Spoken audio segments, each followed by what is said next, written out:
आई एक जना दुल्हन बाड़ी अपना सैया से कह तरीके सैया जी आई 1.5 दिन के मनौती बा महादेव के हमरा के कुछ पैसा दे दी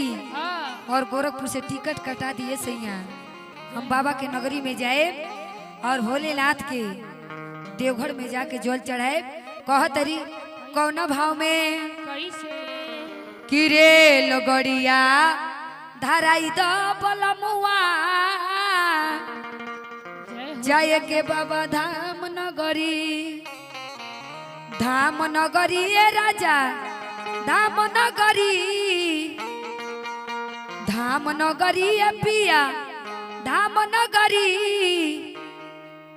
कह तरी भैया कि एगो टिकट कटाई द बलमुआ जाए के बाबा धाम नगरी रे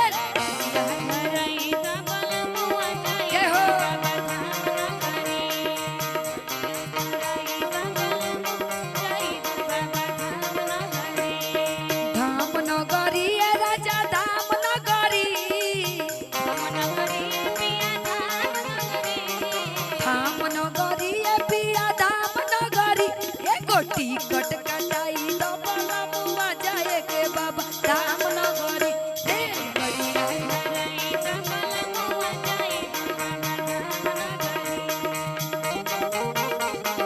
जय शिव हरि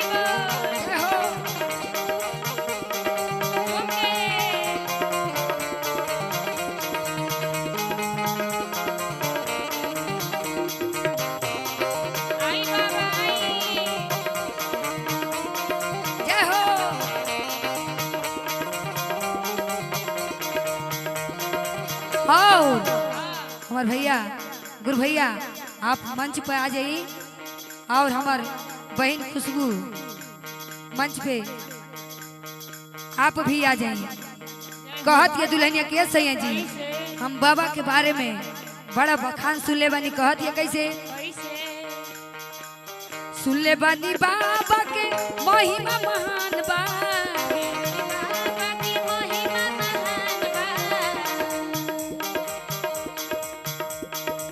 और कहती दुल्हनी के सैया जी लागोल जहाँ बाबा सच्चा दरबार बा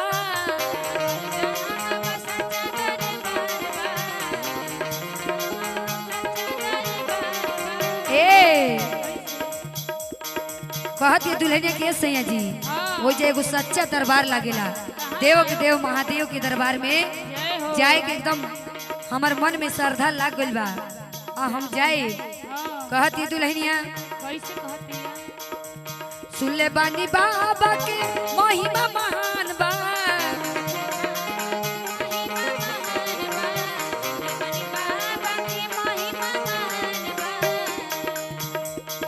लागल जहाँ बाटे सच्चा दरबार बा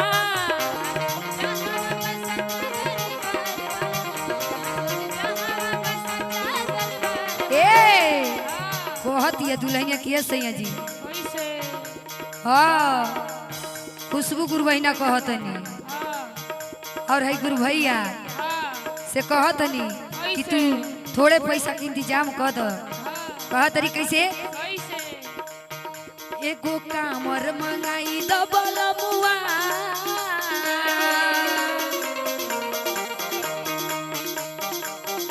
एगो कामर मंगाई द बलमुआ जाए के बाबा धाम नगर रेल गड़िया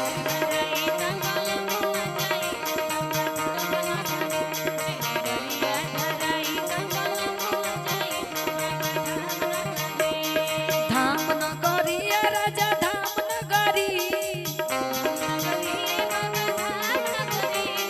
धाम नगरी राजा धाम नगरी एगो टिकट कटाई द बलमुआ जाए के बाबा धाम नगरी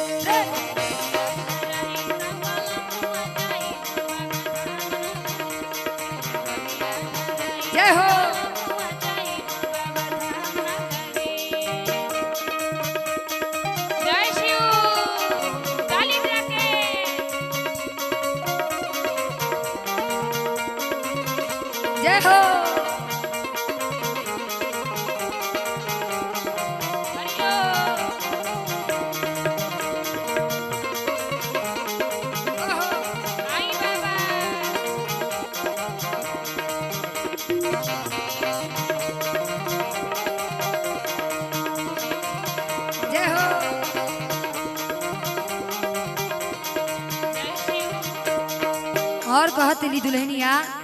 ये सैया जी जे सच्चे मन से जौन मांगेला बाबा भोलेनाथ देनी कहे बा जे जौन मांगे देने बाबा भोले दानी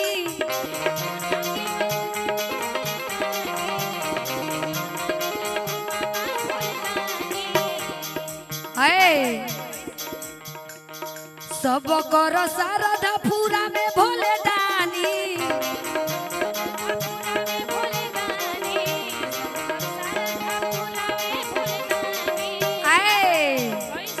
कह तरीके ये सैया जी सब करो जे भी उनके दरबार में जाला चाहे चोर होके चाहे साधु होके चाहे बेईमान होके लेकिन देव के दरबार में जाके सभी वहाँ के चेला बन जाला कहे बा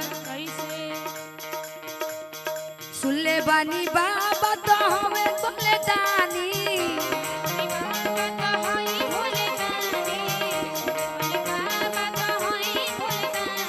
सब कर शारदा पूरा में भोले दानी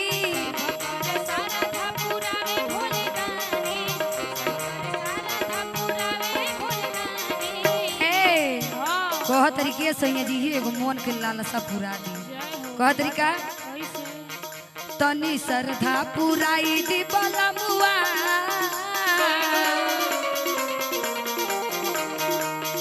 तनी श्रद्धा पुराई दी बलमुआ जाए के धाम हम नगर रे बढ़िया धराई दी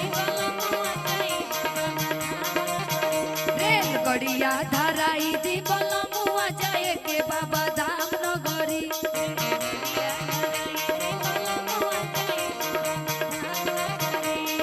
धाम नगरी राजा धाम नगरी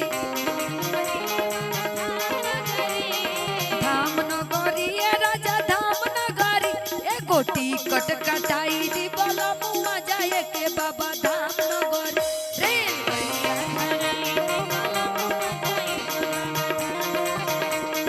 गड़िया धराई दी बलमुआ जाए के बाबा धाम नगरी रेल गड़िया धराई दी बलमुआ जाए के बाबा धाम रेल गड़िया धराई दी बलमुआ जाए के बाबा धाम